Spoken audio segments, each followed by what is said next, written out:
এই পৃথিবীতে একটি ভয়ঙ্কর দ্বীপের নাম পুবুগ্লিয়া দ্বীপ। দ্বীপটি তার ভয়ঙ্কর ইতিহাস এবং ভুতুড়ে কাহিনীর জন্য পরিচিত। এটি ইতালির ভেনিসে অবস্থিত একটি পরিত্যক্ত দ্বীপ।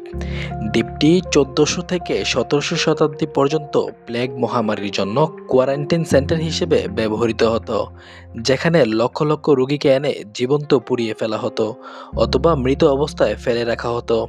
প্রায় 1,60,000 মানুষকে জীবন্ত পুড়িয়ে মারা হয়েছিল বলে একটি পরিসংখ্যানে জানা যায়।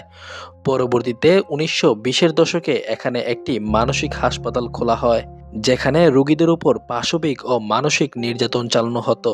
কথিত আছে সেখানে অনেক ডাক্তারও মানসিক ভারসাম্য হারিয়ে ফেলেন। এই ভয়াবহ ইতিহাস, অসংখ্য মৃত্যু ও নিষ্ঠুরতার কারণে দ্বীপটি মৃত্যুপুরী বা অতৃপ্ত আত্মার দ্বীপ হিসেবে পরিচিতি লাভ করে, যা এটিকে অপ্রাকৃতিকভাবে ভয়ঙ্কর করে তুলেছে।